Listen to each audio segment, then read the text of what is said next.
means I am.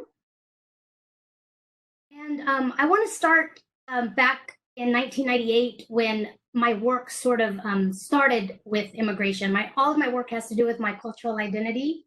I come from a family of Mexican immigrants. My parents immigrated to the United States in the 1970s, right before I was born. So this is an image that I took of my grandmother in 1998. But all of my work stems from my background as a Mexican American, first generation Mexican American.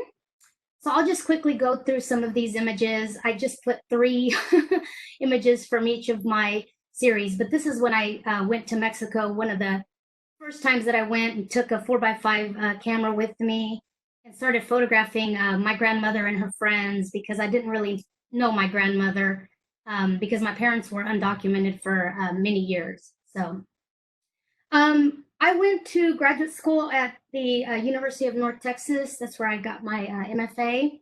And this is where my work really started to be about Mexican immigrants. Again, just because it's what I knew. I was most comfortable with photographing things that I already knew about.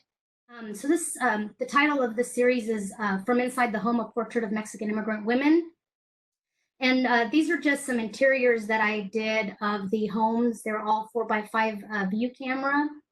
Again, I just put 3 of each or so.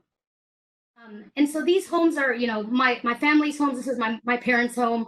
My family, neighbors, people that my parents work with, and again, my extended family. That project evolved into taking more portraits of Mexican immigrant women, and I wanted to show them in their best clothing. So I still photographed them in their environments, but I felt like the environments looked a little bit too empty, so I started actually taking portraits at that time. So I was able to photograph a large cross-section of Mexican immigrant women, all from Fort Worth. I didn't say that before, but that's where I was born and raised. So I photographed women that were just arrived in the United States and women who had been here, you know, 20 years or more. And so that was just, and I photographed them all in their kitchens.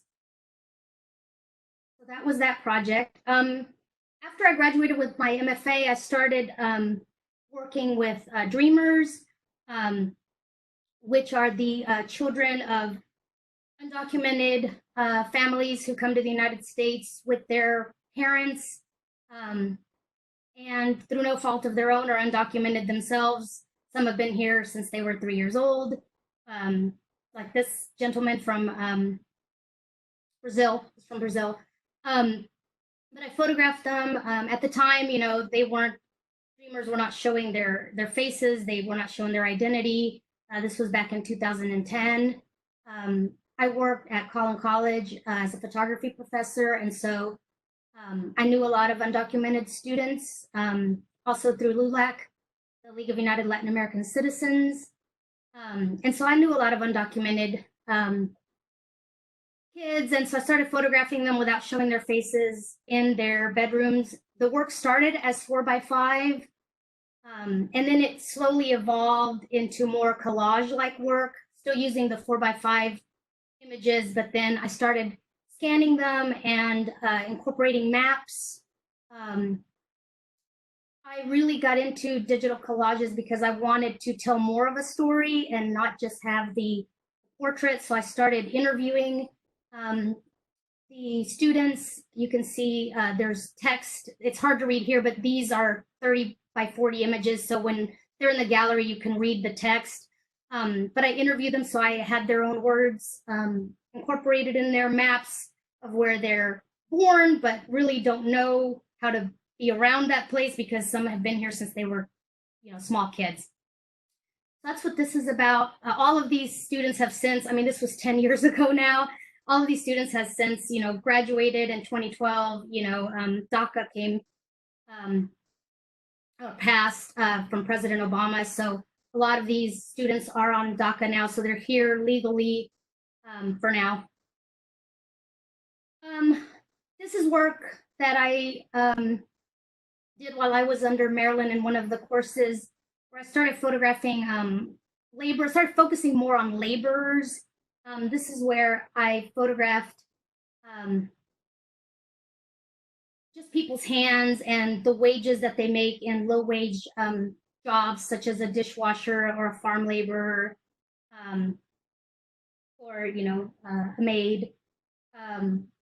So that's that series. And then for my creative project, I went back to photographing people and showing faces, and also back to the idea of having them dress in their best clothes, just because I wanted them to be part of the conversation. So I took, it was more of a collaboration. I took these portraits of them, showed them the portraits, got their okay to proceed.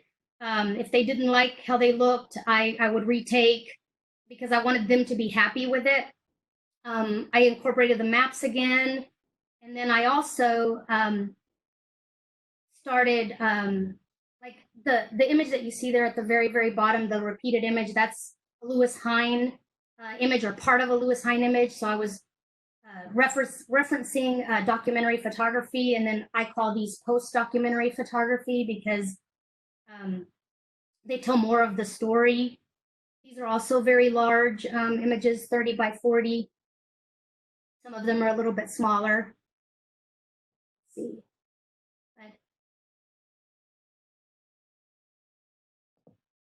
Okay, here we go. I wanted to show here, this is part of the Lewis Hine image that I took to incorporate, just to show that reference. On this one, along the top, I took from a Dorothea Lange image. So again, I was just referencing documentary photography there. I continued with showing the wages that low-skilled workers earn. Got all the information from the Labor and Statistics website. I also incorporated maps of where they were from, and making the connection to Texas, or where they are now. Again, all the people that I photographed are from the North Texas area, mostly Fort Worth.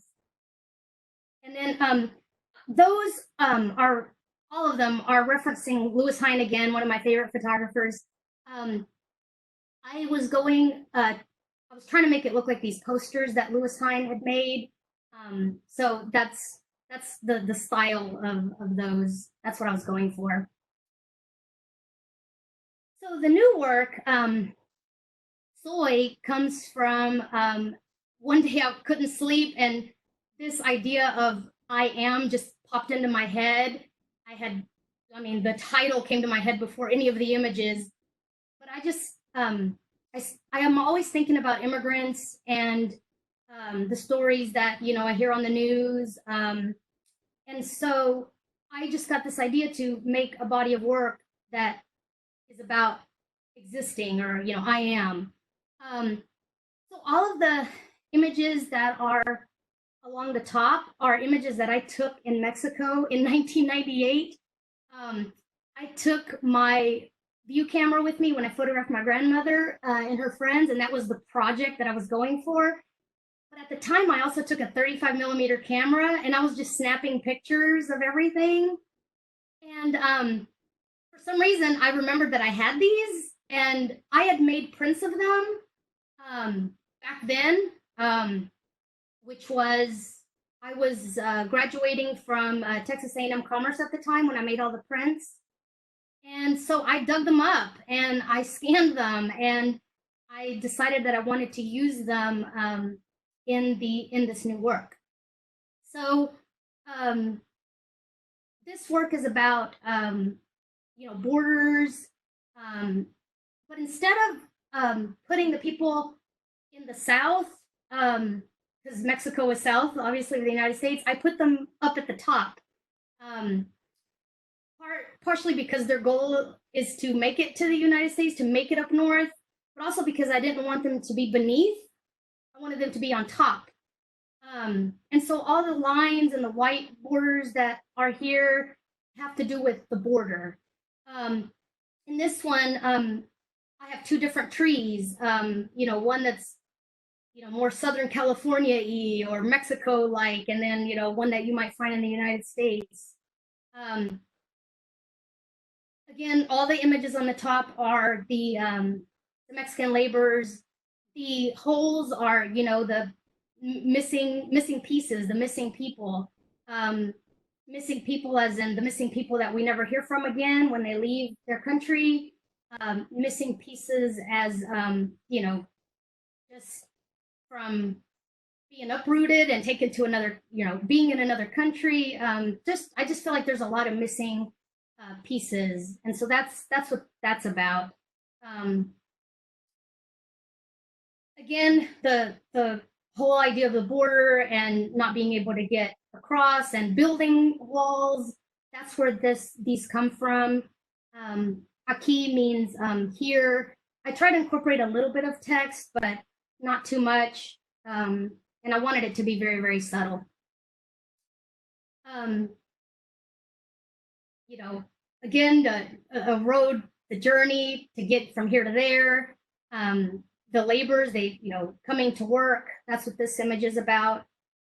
And then this image, I actually had a different image when I started, because I just had like a person, and you know, I wanted them to represent them walking to the United States or coming over. But then I got the idea of a moth, because I started thinking about moths and what they represent.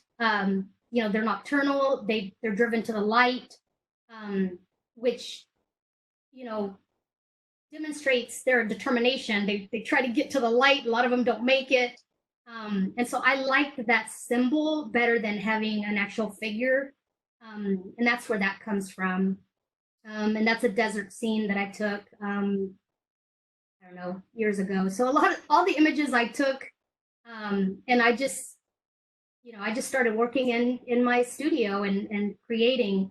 I have 2 small children. I have twins. They're 6 years old now. So I don't have a whole lot of time to get into a studio. But I just, you know, I tried to do it slowly, and I have a lot of ideas, but then putting them together is the hard part because I don't have the time to do so. I think that's all I have. Yep. So we can move on to the next person. Thank you for listening.